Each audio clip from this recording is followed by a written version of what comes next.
Tonight on CTV News, we peek into the Children's Multicultural Carnival and the Town Hall meeting hosted by Senator Kafalas. Later on, we view the opening of the Women and Gender Advocacy Center Gallery. Then we say farewell to a generation of CSU softball players who have truly left a legacy. All this and more on CTV News, starting now.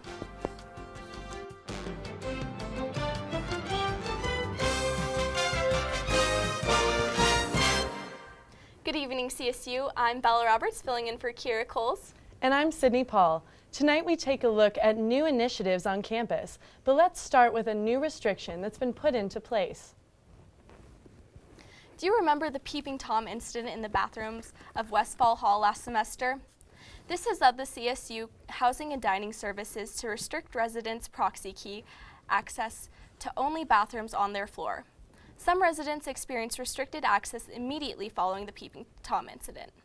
This new restriction has come with controversy.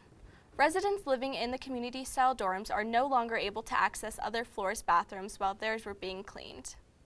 Assistant Director of Residence Life, John Malsom, says, while we have received both positive feedback and some concerns from residents about this change in access, we must always make our residents' safety our #1 priority. For more information about access restriction, you can visit collegian.com. Last Saturday, Colorado Senator John Kafalas and Representative Jenny Arndt held a town hall meeting to update Fort Collins residents on current legislation and to allow them to ask questions and provide suggestions. Fort Collins community members gathered in the Old Town Library on Saturday to meet with their state representative and state senator and to discuss pressing local and state issues. Those are going through very nicely, really well bipartisanly, so we should be able to get all those. I'd just like to touch on 3 bills that are coming up this week that I'm involved in. A majority of the audience was made up of Poudre School District teachers who were concerned with para, school funding, and school safety issues. Witnessing in West Virginia and Oklahoma. I'm a teacher myself. I've been teaching for 28 years. And I've never heard some of the kinds of conversations that I'm hearing in my school. I'm just one teacher in one school. But I think there's a lot of concerns about what essentially is a 2 or 3% pay cut.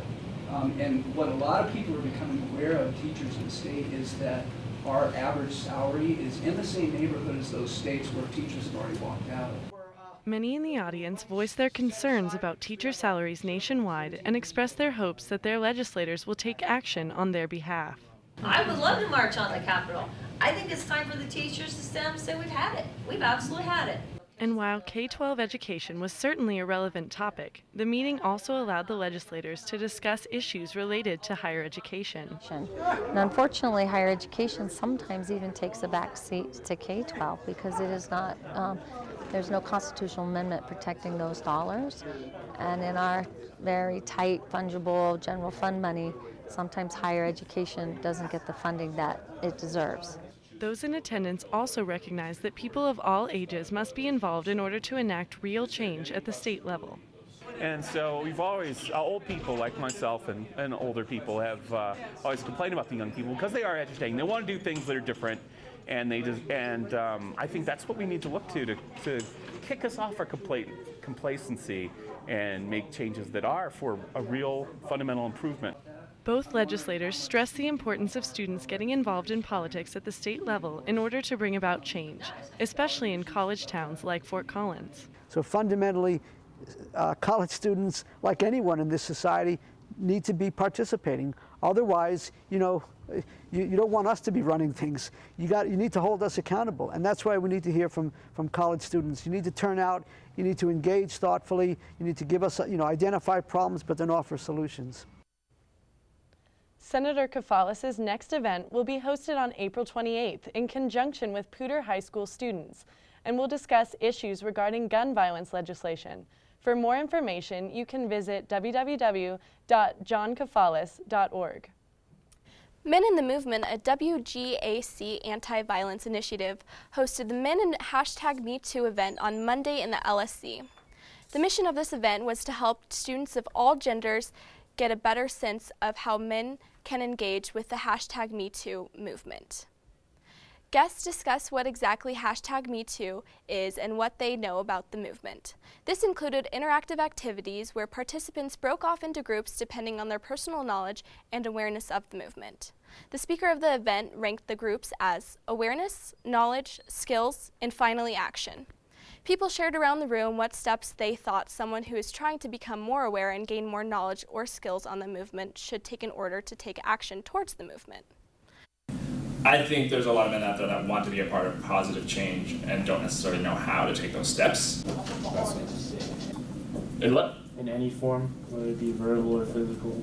The exact issue that they are claiming to protest. Okay. So, what There's one thing to like read a book. Programs and workshops and different things like that. They need to raise more awareness for themselves and others. They need to build their knowledge around what the topics of sexual violence entail. They need to build their skills in order to effectively intervene in the future. And then we didn't get to action today that much. We have some actionable items, but the truth is there's an urgency to this, and I think they felt both the need to slow down to build their knowledge and skills, and also the sense of urgency to act. For more information or how to get involved in Men in the Movement or the WGAC, go to wgac.colostate.edu. Election season in Colorado is about to look a little different for voters. In the past, unaffiliated and independent voters have been excluded from participating in the primaries. But in 2016, Colorado legislation passed a measure granting all voters the opportunity to participate in the primary elections. Independent voters will receive both the Democrat and Republican ballots. Fort Collins City Council member Kristen Stevens says the purpose of this change is to give the opportunity for unaffiliated voters to have a say in the outcome of the parties, as they've not been allowed that right in the past. Larimer County Clerk and Recorder Angela Myers says, in the past, the parties alone would be the ones to select their candidates. Now unaffiliated voters will have the opportunity to contribute their vote. Unaffiliated voters will receive both ballots. They will only be allowed to vote for one of the parties, meaning a single ballot will be sent back. For more information about voter registration and the 2018 election process, you can visit collegian.com. Turning Point USA's Director of Urban Engagement, Candace Owens, visited the CSU campus today to discuss accusations of the organization being tied to white supremacy. Owens sat on the plaza and engaged in a question and answer style discussion with students of varying political views. This event came at an opportune moment as the student organization Students Against White Supremacy is currently circulating a petition to have Turning Point USA removed from campus. Through this event, Owens strived to clarify the goals, and for more information on this issue, visit collegian.com. We do not all have to agree. That's the last thing that Turning Point is advocating for. And within our own organization, we have people that adamantly disagree with one another on different topics. What we're advocating for is the freedom to express those disagreements in a civilized manner. In acknowledgement of Sexual Assault Awareness Month, the Women and Gender Advocacy Center is hosting the Survivor Photo Project in the LSC. The gallery features photographs and written pieces by and in honor of survivors of interpersonal violence. The WGAC hopes that this project will decrease the stigma surrounding interpersonal violence, promote solidarity among survivors, and represent the love and resilience of survivors across campus. The gallery also displays information on services and support provided by the WGAC for students who may be dealing with sexual assault, relationship violence, and harassment. Over the weekend, families gathered together for some dance and crafting fun in an event that served the purpose of acknowledging diverse identities in the community.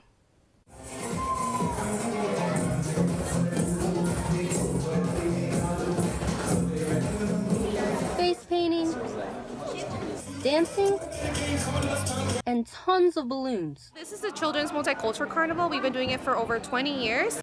The carnival is a unique event that brings together families in the Fort Collins community for a day of fun and provides an amusing space for interaction amongst children. Basically, it's just an opportunity to bring in the community and the families of CSU to just be together, have the children have fun, provide them with arts and crafts, and just a really fun time to just bring everyone together. Children were able to visit various stations each with different creative activities. Our station is essentially station number 1. Travelers are coming in with their storybooks, and we're giving them bags to decorate with stickers and colors. They can write their name, just so that they have something to carry their items in as they go around to each table. They can put their crafts in the bag. I really like getting paint face. Getting your face painted? Yeah, it's fun. Yeah. Do they do the like? Yeah, it tickles a little and it also itches a little. Well, it looks beautiful. The goal of the day? To increase awareness about different cultural identities in a way that is fun and interesting for children. It's just to express the idea that we're just bringing in people from different backgrounds, children from different backgrounds, into just one area and space so they can just learn from one another and just interact with each other. And while the event serves the purpose of increasing awareness of cultural differences here in the community, there's definitely no shortage of fun. They're enjoying it pretty well. Yeah, they're liking it so far. Thank you. In Fort Collins, Kira Cole, CTV, Channel 11. Looks like all the kids had a great time. Isabella Villalobos Guyana says her organization is intentional about creating inclusive events specifically aimed at international children and students. For more information on events such as this one, visit isss.colostate.edu. Well, that sounds like that was a really powerful event. Yeah, I wonder if they're going to do it next year. Hopefully it'll continue. I hope so too. Well, that's all the time we have now for news, but don't go anywhere because Edgar Cedillo has your weather update, and then later, sports anchor Tara Barrio interviews one of the players on CSU's baseball team, which is now on a 9-game winning streak. And don't forget to tune in again tomorrow night at 7 p.m. Have a great night, Rams.